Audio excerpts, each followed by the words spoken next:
Hello everyone, বিডিএক্সের পক্ষ থেকে সবাই ওয়েলকাম জানাতেছি। আমি ফয়সাল আহমেদ এবং আজকের ভিডিও টিউটোরিয়ালে আমরা খুবই ইম্পর্টেন্ট একটা টপিক সম্পর্কে শিখবো। অ্যাকচুয়ালি একটা না, বেশ কয়েকটা টপিক সম্পর্কে শিখবো।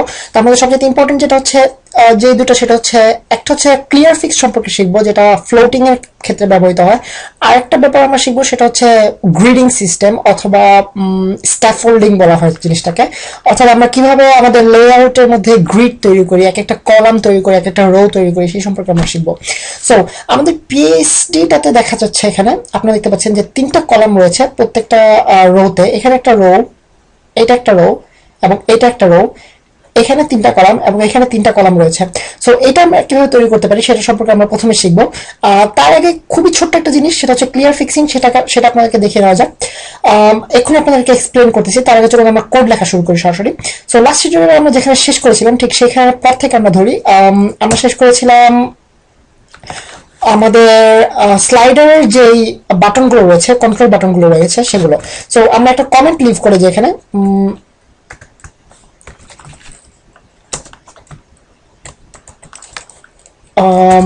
slider buttons and just simple. তারপর আমরা আমাদের আসল কোডে ফিরে যাই, যেখানে আমরা প্রথমে তৈরি করব একটা ফুল উইডথের একটা বক্স তৈরি করবো আমরা প্রথমে। সো ফুল, এবং তার ভিতরে আমরা তৈরি করব মেইন, অর্থাৎ শুধুমাত্র সেন্টার যে অংশটুকু, সেই অংশটুকুর জন্য একটা বক্স তৈরি করবো। সো মেইনের ভিতরে আমাদের সবগুলো জিনিস থাকবে। তার মধ্যে আমরা খেয়াল করি, প্রথমে আমাদের যেটা রয়েছে সেটা হচ্ছে একটা হালকা একটা লাইন রয়েছে, যে লাইনটা প্রত্যেকটা রো এর শুরুতে রয়েছে। তাই আমরা এই লাইনটাকে রো এর শুরুতে ইনসার্ট করাই, অথবা আমরা চাইলে রো এর আগেও ইনসার্ট করতে পারতাম। রো এর বাইরে আমরা রো এর বাইরে ঠিক স্লাইডার বাটনের নিচে আমরা অ্যাড করতে পারতাম, বাট যেহেতু রো এর ভিতরে রয়েছে সেহেতু আমরা রো এর ভিতরে অ্যাড করে দিই। সো প্রথমে আমরা যেটা বলবো সেটা হচ্ছে আইএমজি, আমরা একটা লাইন তৈরি করবো। আমরা এটাকে নাম দিতে পারি ডিভাইডার, অথবা রো ডিভাইডার দেওয়া যেতে পারে, রো ডিভাইডার। এবং এটার মধ্যে আমরা একটা ইমেজ দিব, সেটা হচ্ছে আমাদের ইমেজের ডিরেক্টরিটা ছিল ইমেজে স্ল্যাশ রো ডিভাইডার নামে তৈরি করি আমরা ফাইলটাকে .png। সো এরপর আমরা একটা অল্টার ট্যাগ দিতে পারি।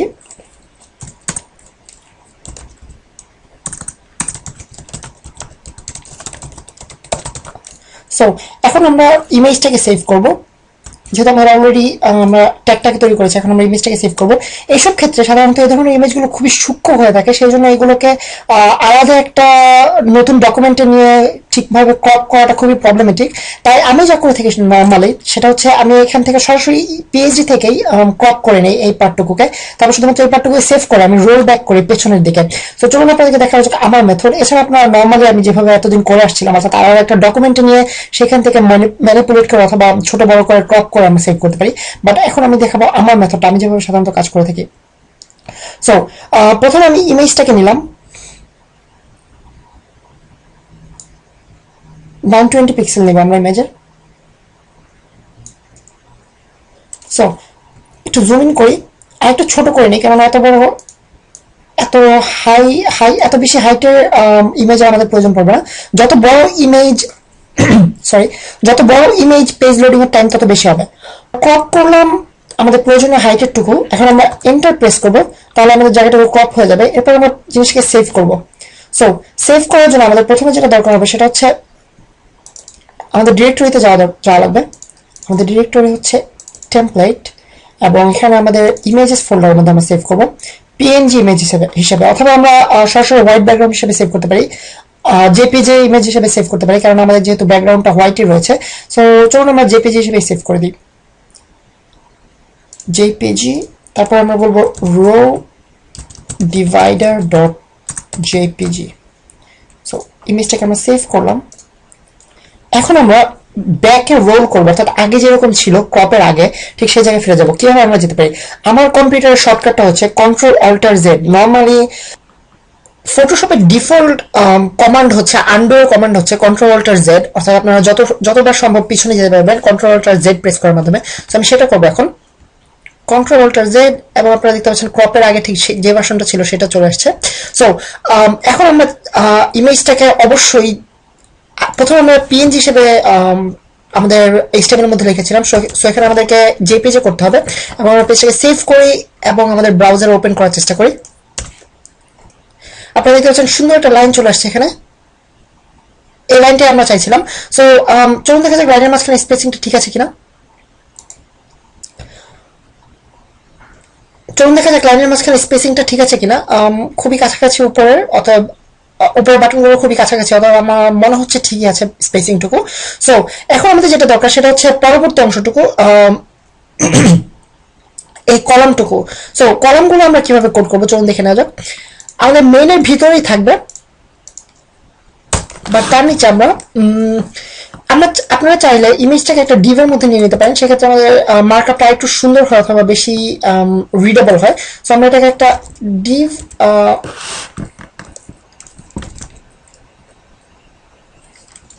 রো ডিভাইডার ক্লাস দিয়ে আমরা ডিভটাকে এবং ইমেজ থেকে আমরা ক্লাসটা তুলে নিই।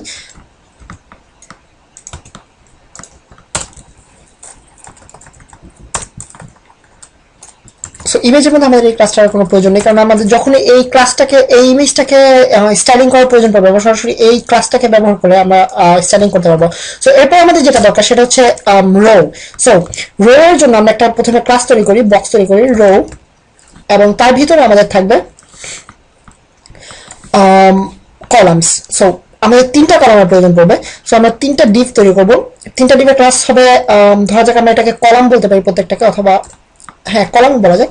সো প্রত্যেকটা হচ্ছে কলাম, এবং এই কলামগুলো যেহেতু এখানে যেহেতু একটা রোর মধ্যে 3টা কলাম আছে, অর্থাৎ একটা কলামকে আমরা 1/3 অফ এ রো বলতে পারি, অর্থাৎ একটা রোর 1/3 বলা যেতে পারে। সো আমরা কলাম 1/3 বলবো এটাকে, 1/3 কলাম, এবং এটা আমরা 3টা কপি তৈরি করব। সো 3টা কপির ভিতরে আমাদের কন্টেন্টগুলো থাকবে, 3টা আলাদা আলাদা কন্টেন্ট থাকবে। সো প্রথমে আমরা একটা কন্টেন্ট নিয়ে নিই, তারপর আমরা সেই কন্টেন্টগুলোকে জাস্ট কপি পেস্ট করতে পারবো। সো প্রথমে আমাদের যেটা রয়েছে সেটা হচ্ছে একটা ইমেজ এবং একটা হেডার এবং কিছু কন্টেন্ট এবং একটা রিড মোর বাটন। সো খুব তাড়াতাড়ি এই জিনিসগুলোকে আমরা কপি করে নিই। আমাদের ইমেজগুলো দরকার, অর্থাৎ আমরা সার্ভিসেস লেয়ারের মধ্যে আমাদের সার্ভিসেস লেয়ারটা আমাদের দরকার। সো এটাকে আমরা একটা আলাদা ফাইলে নিই, আলাদা ডকুমেন্টে নিয়ে নিই যেখান থেকে আমরা সেভ করবো। সো দেখতে পাচ্ছেন এখানে পেয়ে গেছি। এখান থেকে আমাদের শুধুমাত্র একটা কপি করবো প্রথমে। সো আমাদের যেটা দরকার সেটা হচ্ছে প্রথমেই আমাদের সাইডের ইমেজটা দরকার। সো আমরা ক্রপ টুলটাকে সিলেক্ট করি এবং সাইডের ইমেজটাকে ক্রপ করার চেষ্টা করি।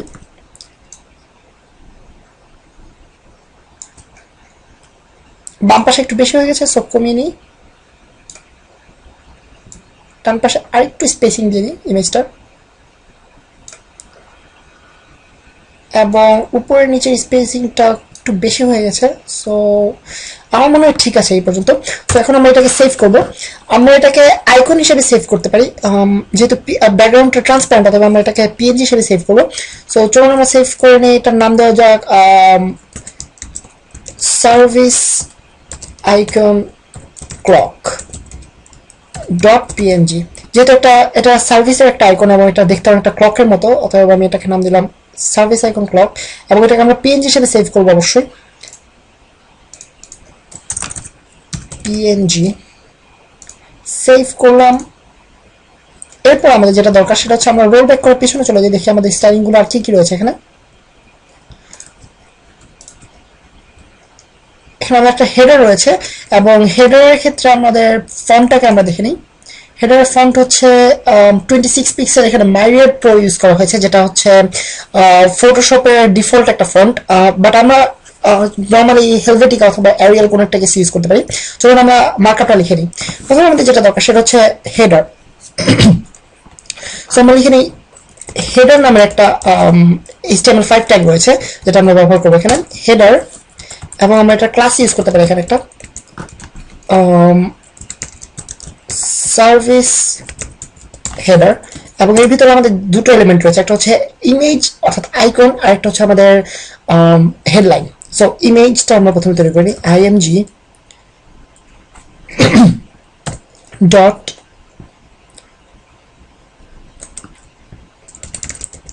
সার্ভিস আইকন অথবা সার্ভিস হেডার আইকন বলতে পারি। এই ক্লাস নেম গুলো খুবই হেল্পফুল হয় যদি আপনি সিমেন্টিক ভাবে এগুলো তৈরি করেন, অর্থাৎ নামকরণটা সঠিকভাবে করেন।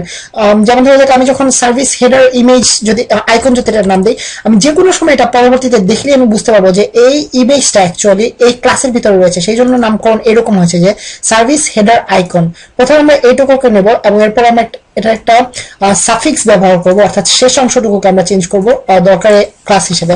সো এরকম নামকরণ একেবারে ইম্পর্টেন্ট তা নয়, তবে এই ধরনের নামকরণ করার মাধ্যমে আপনাদের HTML মার্কআপটা অনেক বেশি সহজ হয় এবং স্টাইলিংটা অনেক বেশি সহজ হয়ে যায়। সো আমরা ইমেজটাকে তৈরি করি। এটার সোর্স হচ্ছে images service icon clock.png service icon. আমরা চাইলে অল্টার ট্যাগের ক্ষেত্রে আমরা স্ট্রিক্ট ডেডলাইনটাকে লিখতে পারি, টাইটেলটাকে আমরা দিতে পারি স্ট্রিক্ট ডেডলাইন। সো আমাদের ইমেজ এলিমেন্ট আমরা পেলাম। এখন আমাদের দরকার হেডার এলিমেন্ট। আমরা এখানে H3 অথবা H2 ব্যবহার করতে পারি, আমি H3 ব্যবহার করছি। সো H3 এর মধ্যে আমাদের নামটা হবে স্ট্রিক্ট ডেডলাইন। এখানে আমরা চাইলে মার্কআপের মধ্যে বড় হাতের লিখতে পারি অথবা আমরা CSS এর মাধ্যমে করতে পারি, বাট আমি মার্কআপের মধ্যে লিখে দিচ্ছি বড় হাতের স্ট্রিক্ট ডেডলাইন। এবং হেডার পর আমাদের যে রয়েছে সেটা হচ্ছে কন্টেন্ট। কন্টেন্টের ক্ষেত্রে আমরা বলবো পি ট্যাগ ব্যবহার করতে পারি আমরা নর্মালি, অথবা আপনারা যদি এখানে দুটো আলাদা আলাদা প্যারাগ্রাফের প্রয়োজন পড়ে সেই ক্ষেত্রে আমরা ডিফ ট্যাগ ব্যবহার করবো। সো আমি সেভ ফর জন্য ডিফ ট্যাগ ব্যবহার করছি। সো এটা হচ্ছে আমাদের সার্ভিস কন্টেন্ট এবং এর ভিতরে আমাদের থাকবে জাস্ট একটা পি ট্যাগ।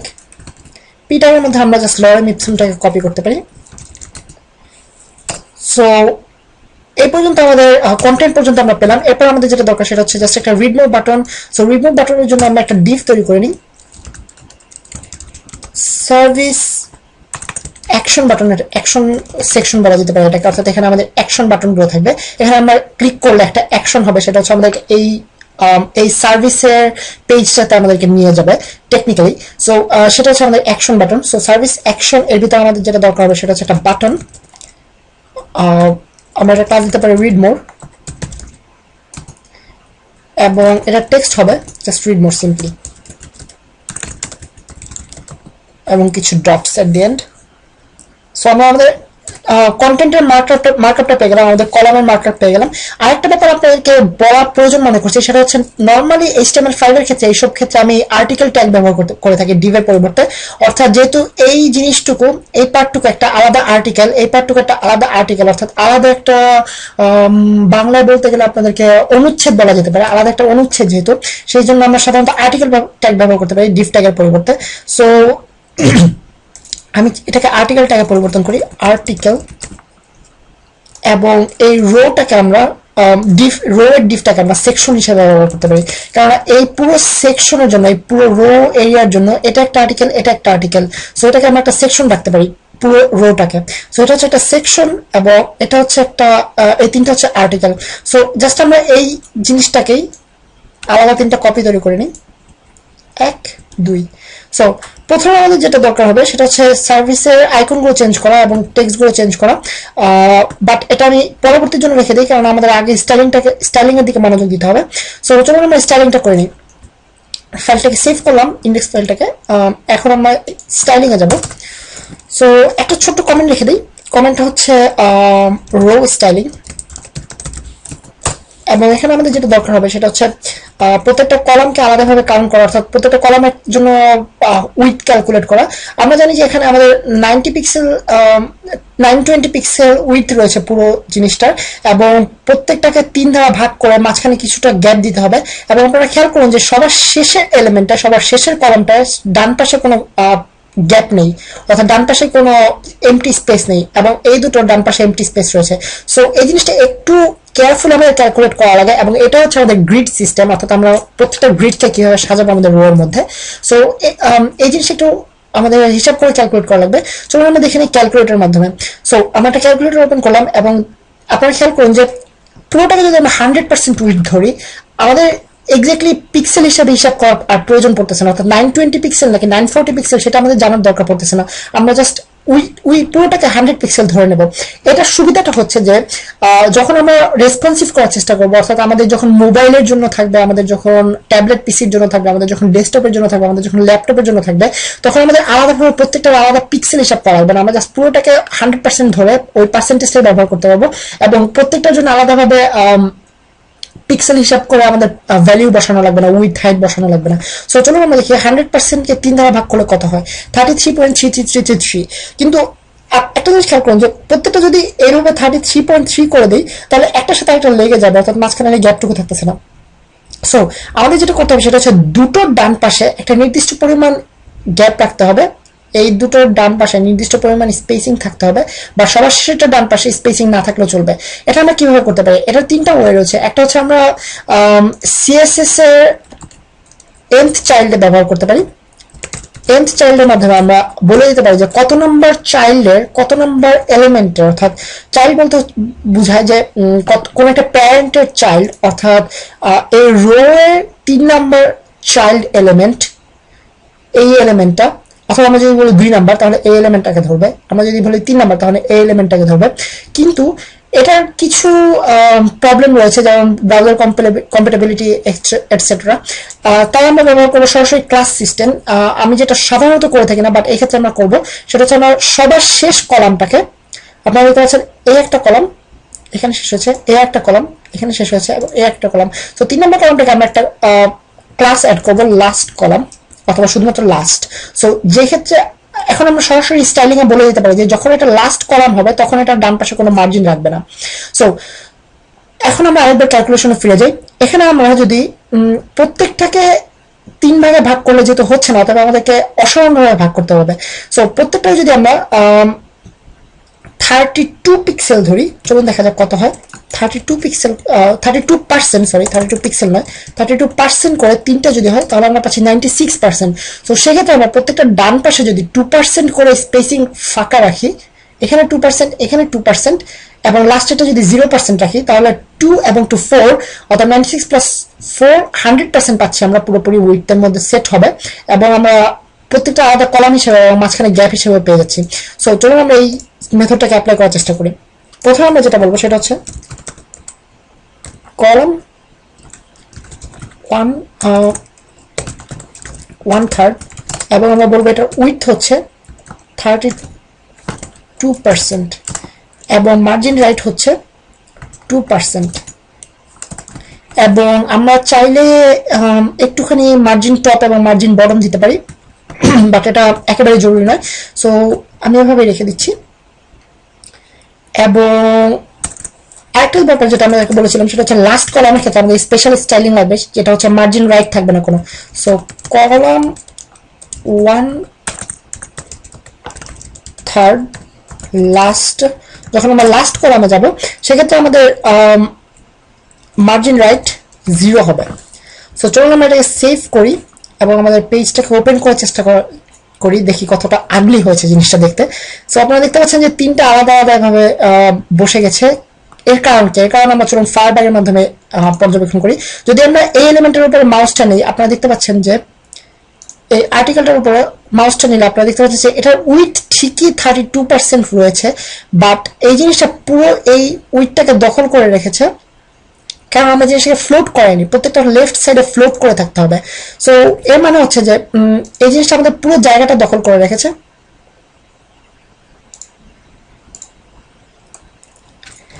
সো এর মানে হচ্ছে যে এই জিনিসটা আমাদের পুরো জায়গাটাকে দখল করে রেখেছে এবং এই জিনিসটা আমাদের এই পুরো জায়গাটাকে দখল করে রেখেছে। কিন্তু আমরা চাইছি যেন এটা শুধু এইটুকু জায়গায় দখল করা, এবং আমরা জানি যে এটা সহজ উপায় হচ্ছে ফ্লোট ব্যবহার করা। সো আমরা প্রত্যেকটার ক্ষেত্রে প্রত্যেকটা কলামের জন্য একটা ফ্লোট ব্যবহার করবো, ফ্লোট লেফট। এবং আমরা যদি পেজটাকে রিফ্রেশ করি আপনারা দেখতে পাচ্ছেন সুন্দরভাবে লেফট সাইডে ফ্লোট হয়ে গিয়েছে। এখন আরো কিছু স্টাইলিং এর প্রয়োজন রয়েছে, যেটা হচ্ছে এখানে আমাদের এই জিনিসটাকে ফ্লোট করাতে হবে, এই ইমেজটাকে ফ্লোট করাতে হবে এবং এখানে কিছু স্টাইলিং অ্যাপ্লাই করতে হবে। চলো আমরা এই কাজটা করে নিই।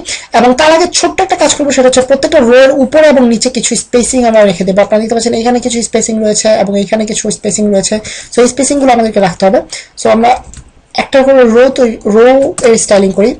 আমরা প্যাডিং তৈরি করতে পারি। এখানে প্যাডিং টপ হবে ধরো যে 10 পিক্সেল, অথবা আমরা 15 দিতে পারি। এটা হচ্ছে টপ এবং বটম, এবং রাইট এবং লেফট আমাদের কোনো প্যাডিং এর প্রয়োজন নেই, সো আমরা এইভাবে রেখে দিই। আমরা পেলাম আমাদের রোয়ের স্টাইলিং। এখন আমরা খুব তাড়াতাড়ি সার্ভিস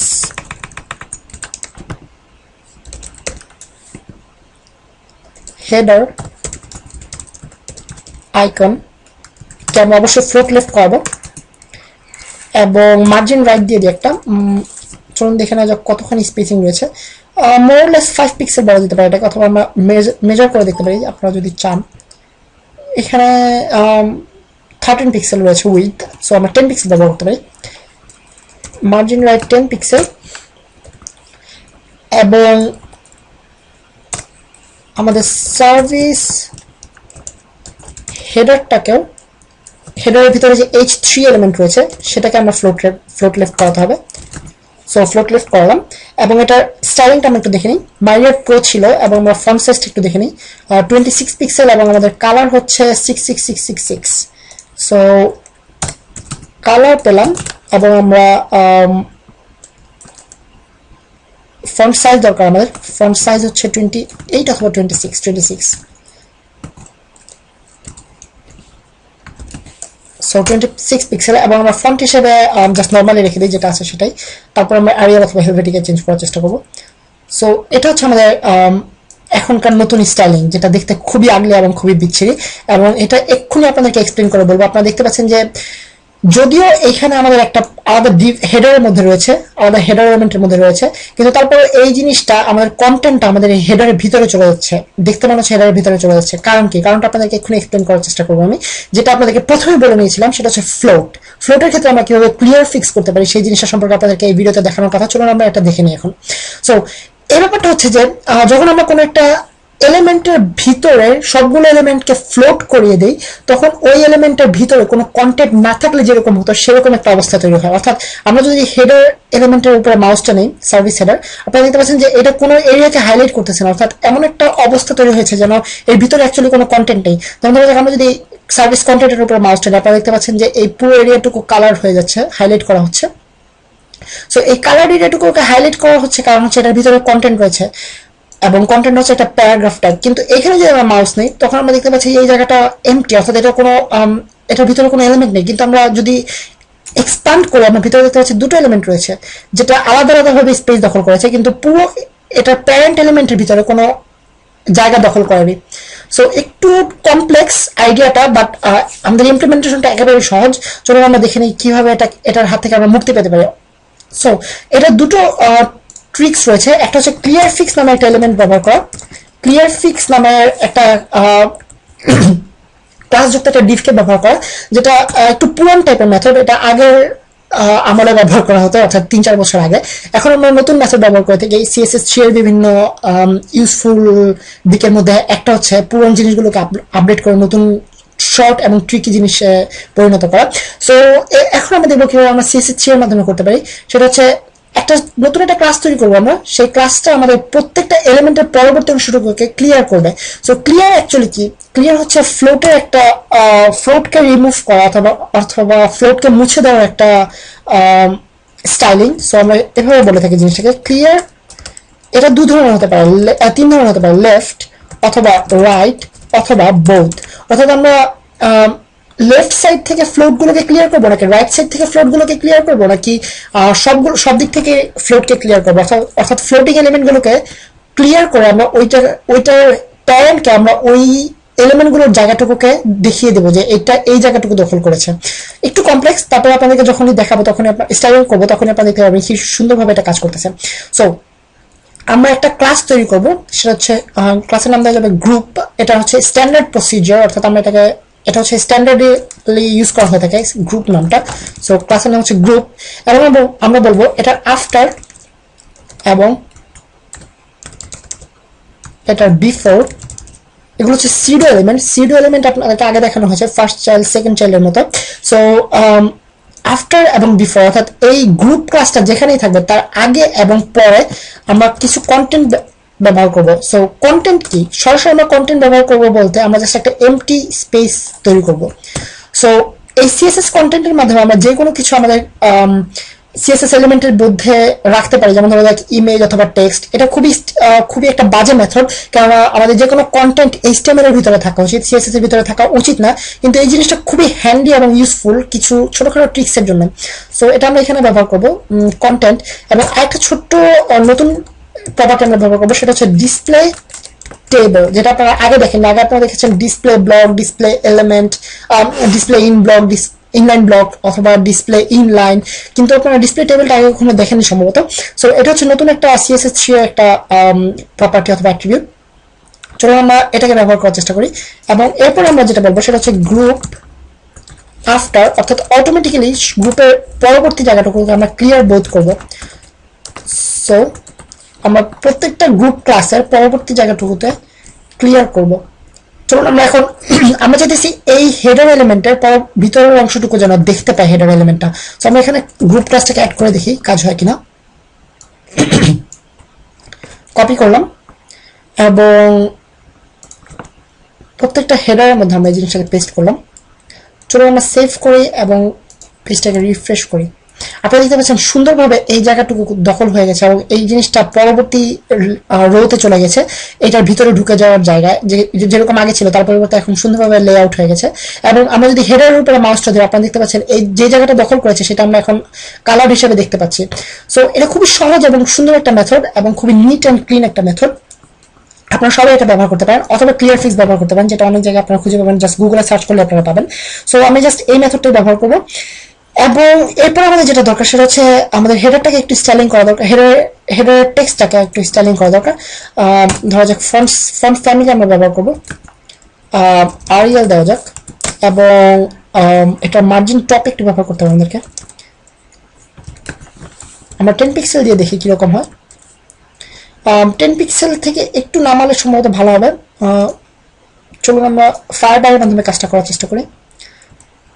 আমার মনে হচ্ছে এইটুকুই পারফেক্ট, 15 পিক্সেল। সো 10 পিক্সেল পরিবর্তে আমরা বলবো 15 পিক্সেল। এবং এখন আমরা চলে যাব আমাদের পরবর্তী পার্টটুকু, অর্থাৎ কন্টেন্ট স্টাইলিং এ।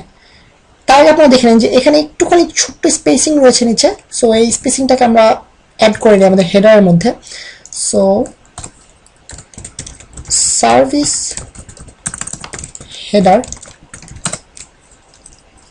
প্যাডিং বটম আমরা বলবো 15 পিক্সেল। সো এইটুকু আমাদের শেষ। এখন আমরা শুধুমাত্র কন্টেন্টটাকে স্টাইলিং করবো। চলুন আমরা প্রথমে স্টাইলিংটা দেখে নিই। 12 পিক্সেল আরিয়াল এবং কালার হচ্ছে 9A। সো আমাদের ক্লাসটা আমরা দেখে নিই। সার্ভিস কন্টেন্টের সব স্টাইলিং আমরা এখানে লিখে দিই। Service content Arial font 12 pixel size, colour হচ্ছে 9A। সেভ করলাম এবং আমরা লাইন হাইটটাকে একটু চেঞ্জ করতে হতে পারে। চলুন আমরা দেখে নিই। দেখতে পাচ্ছেন সবগুলো ফন্ট একেবারে কাছাকাছি চলে আসছে, সবগুলো টেক্সট একেবারে কাছাকাছি চলে আসছে। সো এটা থেকে বাঁচার জন্য আমরা লাইন হাইট ব্যবহার করতে পারি। লাইন হাইট 18 পিক্সেল দেওয়া যাক।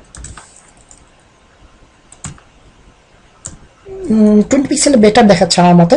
এবং আমরা ফন্ট সাইজটাকে আরেকটু বাড়ানোর চেষ্টা করতে পারি, কারণ আমার চোখে কেন যেন খুব ছোট লাগছে। আর একটু বড় হলে মনে হয় বেটার হতো। আমার মনে হয় এটাই বেটার। আপনাদের কাছে যেটা ভালো লাগে আপনারা সেট করতে পারেন, কিন্তু ডিজাইনের চেয়ে আমার 13 পিক্সেলটাই বেশি বেটার মনে হচ্ছে। তো আমি 13 পিক্সেল সেভ করবো ফন্ট সাইজ এবং লাইন হাইট ব্যবহার করবো 20 পিক্সেল। সো আমাদের লাইন হাইট পেলাম এবং কন্টেন্টের স্টাইলিং আমরা এর মধ্যে শেষ করলাম। সো কন্টেন্টের নিচে আমরা একটা ছোট্ট প্যাডিং ব্যবহার করতে পারি 15 পিক্সেল। ঠিক আগেরটার মতোই হেডারের মতো আমরা 15 পিক্সেল একটা প্যাডিং ব্যবহার করলাম। এখন আমরা রিড মোর বাটনটাকে স্টাইলিং করবো। সো রিড মোর বাটনের স্টাইলিংটা আমরা দেখে নিই।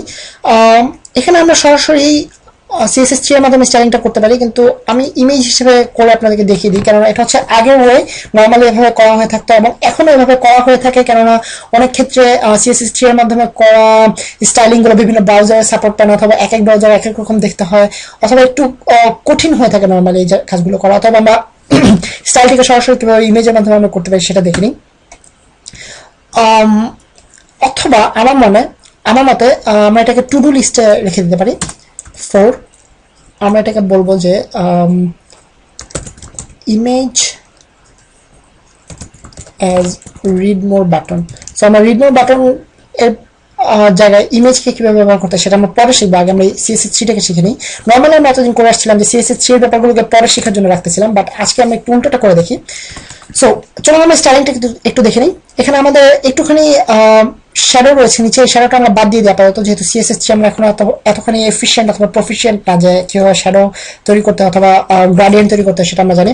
সো আমরা সরাসরি স্টাইলিংটা প্লেইন অ্যান্ড সিম্পল ভাবে স্টাইলিংটা করার চেষ্টা করি। আমাদের একটা বর্ডার রয়েছে এখানে, চলুন আমরা বর্ডারের কালারটা দেখে নিই। আমি কালার পিকার সিলেক্ট করলাম এবং বর্ডারটাকে সিলেক্ট করলাম ডিসি কালার, এবং আমাদের ফন্টটা, আচ্ছা আমরা পরে দেখবো ফন্টটাকে, আমরা প্রথমে বর্ডারটাকে সিলেক্ট করে নিই। বর্ডার 1px সলিড ডিসি, এটা হচ্ছে আমাদের বর্ডারের কালার। এবং আমাদের টেক্সট হচ্ছে, চলুন আমরা টেক্সটের স্টাইলিংটা দেখে নিই। টেক্সটের স্টাইলিং হচ্ছে 12 পিক্সেল আরিয়াল, এবং আমাদের কালার হচ্ছে 66666।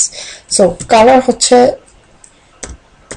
66666 এবং ফন্ট সাইজ 13 পিক্সেল, এবং আমরা ছোট্ট একটু প্যাডিং রাখতে পারি। আমাদের ফন্ট অবশ্যই আরিয়াল হতে হবে, ফন্ট ফ্যামিলি আরিয়াল, এবং আমরা ছোট্ট একটু প্যাডিং রাখতে পারি উপর এবং নিচে। ধরা যাক 5 পিক্সেল একটা প্যাডিং দিয়ে দেখি প্রথমে আমরা। চলুন এখন দেখা যাক আমাদের স্টাইলিংটা কোন পর্যায়ে রয়েছে। সো আপনারা দেখতে পাচ্ছেন যে কিছুটা কাছাকাছি হয়েছে, এবং আমাদের ব্যাকগ্রাউন্ডটাকে এখনো চেঞ্জ করতে হবে। ব্যাকগ্রাউন্ডটাকে আমরা হোয়াইট করতে পারি।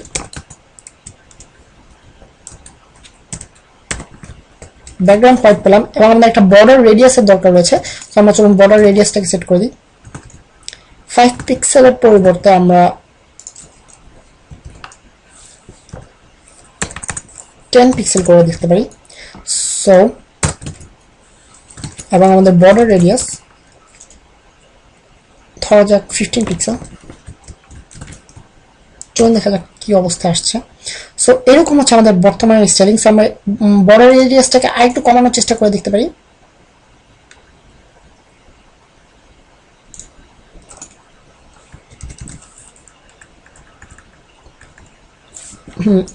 এই পজিশনে থাকাকালীন আমার মনে হচ্ছে এই জিনিসটা মোটামুটি কাছাকাছি হয়েছে। সো আমরা 30 পিক্সেল সেট করলে কাছাকাছি একটা ইফেক্ট পাবো। সো 30 পিক্সেল চেক করে দেখা যাক। আপনারা দেখতে পাচ্ছেন যে মোটামুটি কাছাকাছি স্টাইলিং এর একটা বাটন আমরা পেয়েছি এখানে, যদিও আমাদের গ্রাডিয়েন্ট এবং ইত্যাদি জিনিসগুলো পুরোপুরি এক্সাক্ট হয়নি, কিন্তু এটা অনেকখানি ফ্ল্যাট এবং অনেক পুরোপুরি CSS এর মাধ্যমে তৈরি অর্থাৎ জিনিসটা দেখতে আরেকটু, জিনিসটা ইউজেবিলিটি আরেকটু বেটার। এবং আমরা এটা স্টাইলিংটাকে কার্সর একটা দিতে পারি, আমরা কার্সর পয়েন্টার আমরা ব্যবহার করলাম, যেহেতু আমাদের এটা একটা ক্লিকেবল বাটন। এবং কোনো একটা অজ্ঞাত কারণে আমাদের উপরে এবং নিচের পজিশনিংটা ঠিক মতো হচ্ছে না। সো আমরা চলুন দেখি আমাদের উপর নিচের প্যারিংটা কোথায় গেল। সো এখানে আমাদেরকে আবার একটা জিনিস দেখতে হবে, সেটা হচ্ছে সেই ফ্লোটের ব্যাপারটা, সেই ক্লিয়ার ফিক্সের ব্যাপারটা, অর্থাৎ আমার এই সেকশনের ভিতরের সবগুলো এলিমেন্ট ফ্লোট করানো। তাই আমাদের এই সেকশন অর্থাৎ এই রো ক্লাসটা দেখতে পাচ্ছে না যে ভিতরে এলিমেন্টগুলো রয়েছে নাকি নেই। সো এখানে আমরা জাস্ট সিম্পলি গ্রুপ ক্লাসটাকে অ্যাড করে দিতে পারি। এবং আপনারা খেয়াল করুন যে এখানে মাউস রাখার পরে যে যদিও এই এরিয়াটা কালার্ড হচ্ছে, কিন্তু কালার্ড হচ্ছে কারণ আমাদের প্যাডিং, আমাদের উইডথ এবং হাইট নয়, আমাদের প্যাডিংটা এখানে আমরা দেখতে পাচ্ছি যে যতখানি প্যাডিং রয়েছে, অর্থাৎ 0 পিক্সেলে যদি আপনি 15 পিক্সেল প্যাডিং দেন সেক্ষেত্রে এটা 15 পিক্সেল হাইট হবে, 15 পিক্সেল উইডথ হবে। বাট আপনি যদি 0 পিক্সেলকে কোনো উইডথ এবং হাইট না দেন এক্স্যাক্টলি, তাহলে এটা সবসময়, এবং প্যাডিং এবং মার্জিন ছাড়া এটা সবসময় 0 পিক্সেল হাইট থাকবে এবং 0 পিক্সেল উইডথ থাকবে। সো আমরা এখানে রো এর ক্ষেত্রে আমরা গ্রুপ ক্লাসটাকে অ্যাড করে দেখতে পারি। এটা অটোমেটিক্যালি আমাদের ভিতরের এলিমেন্টগুলোকে দেখতে সাহায্য করবে। সো রিফ্রেশ করলাম। এখন আপনারা দেখতে পাচ্ছেন নিচে এবং উপরে একটুখানি স্পেস রয়েছে, এবং আমি যদি মাউসটা নেই রো ক্লাসের উপরে, আপনারা দেখতে পাচ্ছেন উপরে এবং নিচে 15 পিক্সেল স্পেসিং আমরা দেখতে পাচ্ছি। সো সেম জিনিসকে আপনারা আপনাদের বাসার জন্য অথবা হোমওয়ার্ক হিসেবে আপনারা দেখতে পারেন এই জিনিসটাকে, যে কিভাবে আমরা ঠিক সেম কাজটাকে যেভাবে আমরা এই ক্লকের আইকনটাকে আলাদা করেছি, ঠিক সেভাবে আপনারা আলাদা আলাদা আইকনগুলোকে আলাদা করে এখানে বসে ট্রাই করতে পারেন। এবং নেক্সট টিউটোরিয়ালে আমরা আমাদের যেহেতু অলরেডি আমরা কিভাবে রো সিস্টেম তৈরি করতে হয়, গ্রিড সিস্টেম তৈরি করতে হয়, সেই সম্পর্কে আমরা শিখে গেছি। অর্থাৎ নেক্সট টিউটোরিয়ালটা আমাদের খুবই শর্ট একটা টিউটোরিয়াল হবে। আমরা শুধুমাত্র এই সেকশনটা তৈরি করব এবং তারপরে মাত্র 2-3টা টিউটোরিয়ালের মধ্যে আমাদের পুরো ব্যাপারটা শেষ হয়ে যাবে। এবং সবার শেষে আমরা ফিরে যাব সেই স্লাইডারে, যেটা আমরা পরবর্তীতে করার কথা ছিল জাভাস্ক্রিপ্টের মাধ্যমে, যেহেতু এখানে জাভাস্ক্রিপ্টের ব্যাপক ব্যবহার রয়েছে। সো সেই পর্যন্ত আপনাদের সাথে বিদায় নিচ্ছি। আমি ফয়সাল আহমেদ ফ্রম বিডিএক্স।